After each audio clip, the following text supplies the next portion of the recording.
매일 성경과 함께하는 오늘의 큐티 시간입니다.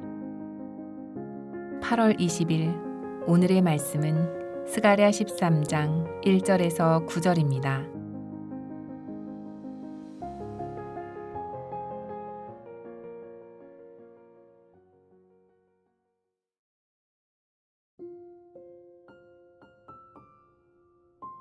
그날에 죄와 더러움을 씻는 셈이 다윗의 족속과 예루살렘 주민을 위하여 열리리라. 만군의 여호와가 말하노라. 그날에 내가 우상의 이름을 이 땅에서 끊어서 기억도 되지 못하게 할 것이며 거짓 선지자와 더러운 귀신을 이 땅에서 떠나게 할 것이라. 사람이 아직도 예언할 것 같으면 그 낳은 부모가 그에게 이르기를 내가 여호와의 이름을 빙자하여 거짓말을 하니 살지 못하리라 하고 낳은 부모가 그가 예언할 때에 칼로 그를 찌르리라.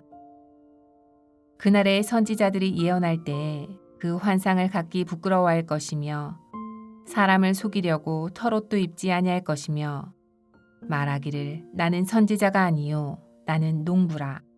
내가 어려서부터 사람의 종이 되었노라 할 것이요. 어떤 사람이 그에게 묻기를 내 두 팔 사이에 있는 상처는 어찌 됨이냐 하면 대답하기를 이는 나의 친구의 집에서 받은 상처라 하리라. 만군의 여호와가 말하노라. 가라 깨어서 내 목자 내 짝된 자를 치라. 목자를 치면 양이 흩어지려니와 작은 자들 위에는 내가 내 손을 들이우리라. 여호와가 말하노라. 이 온 땅에서 3분의 2는 멸망하고 3분의 1은 거기 남으리니 내가 그 3분의 1을 불 가운데에 던져 은같이 연단하며 금같이 시험할 것이라. 그들이 내 이름을 부르리니 내가 들을 것이며 나는 말하기를 이는 내 백성이라 할 것이요 그들은 말하기를 여호와는 내 하나님이시라 하리라.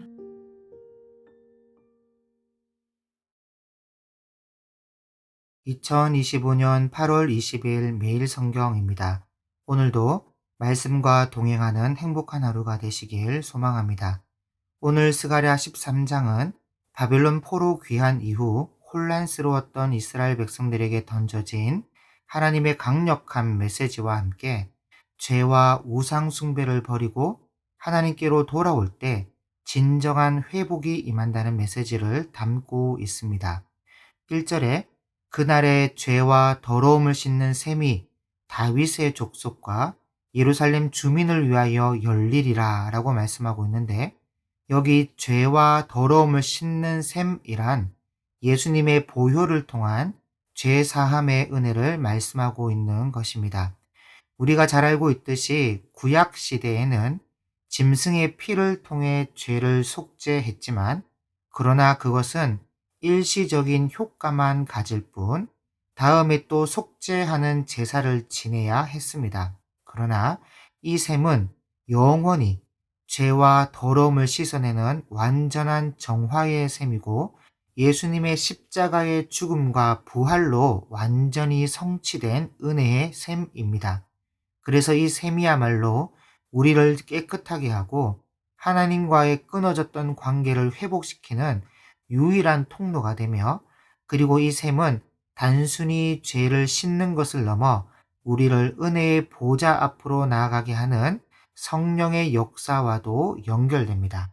그리고 2절에서 하나님께서는 우상 숭배의 종식을 선언하고 계신데, 이스라엘 백성들은 우상 숭배로 인하여 멸망하였고 바벨론 포로 생활을 하는 동안 우상 숭배에서 많이 벗어나기는 했지만 여전히 그 잔재는 드라빔이라는 우상으로 남아 있었습니다. 그래서 하나님께서는 우상의 흔적을 완전히 지우고 거짓 선지자와 더러운 귀신을 제거하여서 1차적으로는 백성들로 하여금 오직 하나님만을 경배하며 순결한 신앙을 가지도록 하고, 2차적으로는 그리스도의 재림 때 세상의 모든 우상들과 사악한 영들을 제거하여 하나님의 통치가 온전히 이루어지게 할 것을 말씀하고 있는 것입니다. 그래서 3절부터 6절까지 거짓 예언에 대한 엄중한 말씀을 하고 있는데, 3절에 어떤 자녀가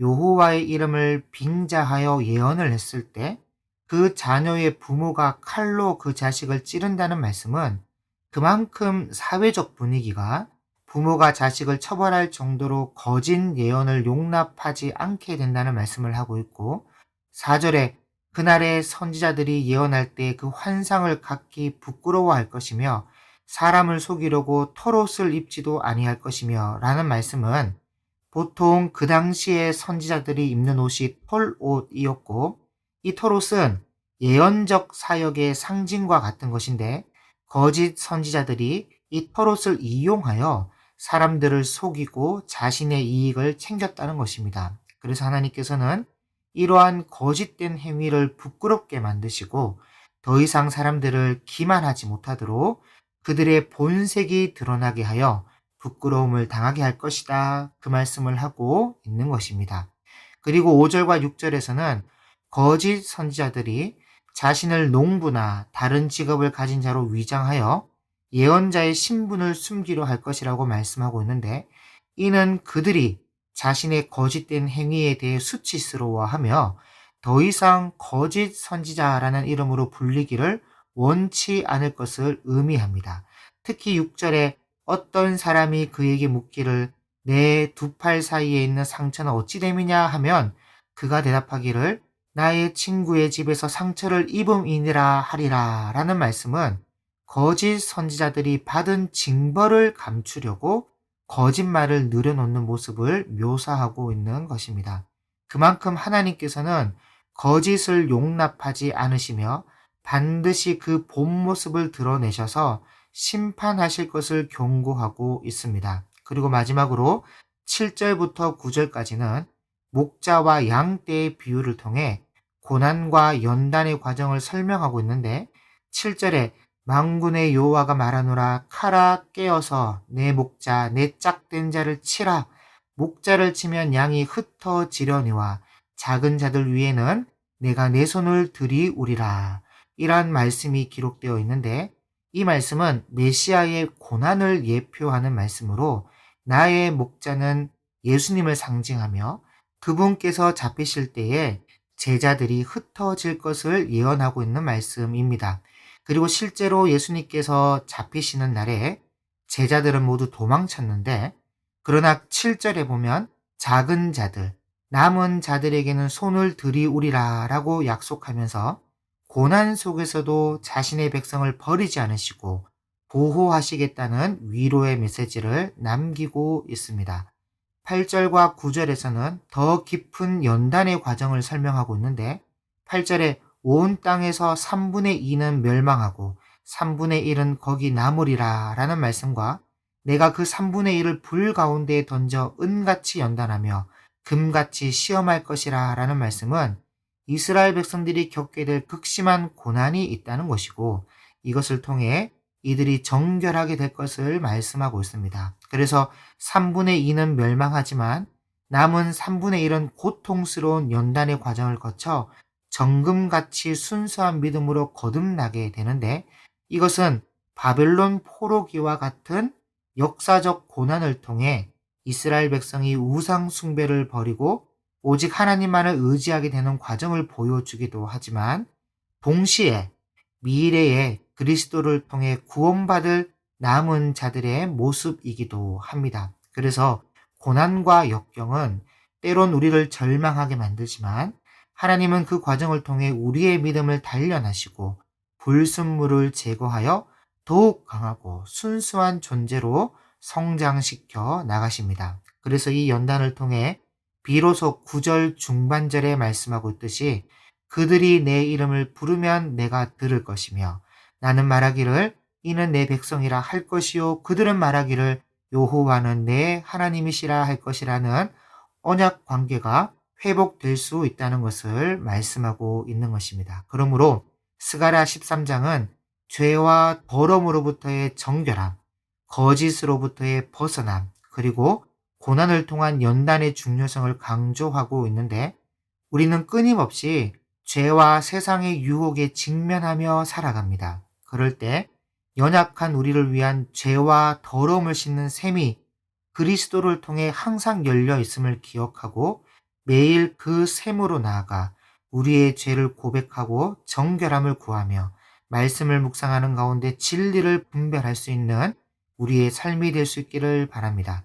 무엇보다도 삶의 여러 고난과 역경 속에서 낙심하지 마시고 이 모든 과정이 우리를 더욱 정결하게 하고 하나님께로 더 가까이 나아가게 하는 연단의 과정임을 기억하며 베드로전서 1장 7절에서 말씀하고 있듯이 우리의 믿음의 시련은 불로 연단하여도 없어질 금보다 더 귀하다는 말씀 앞에 순종하는 저와 여러분의 삶이 될 수 있기를 주님의 이름으로 축복합니다. 기도하겠습니다. 하나님 아버지, 우리에게 죄와 더러움을 씻는 샘을 우리에게 열어주시고 예수 그리스도의 보혈로 정결케 하심에 감사를 드립니다. 세상의 문화라는 우상의 잔재와 거짓된 마음을 버리고 오직 주님만을 따르는 순결한 믿음을 허락하여 주옵소서. 고난의 시간 속에서도 낙심하지 않게 하시고 연단을 통해 우리의 믿음이 더욱 단단해지며 주님 앞에 이는 내 백성이라 칭함을 받는 은혜를 누리게 도와 주옵소서. 감사드리며 예수님의 이름으로 기도드립니다. 아멘.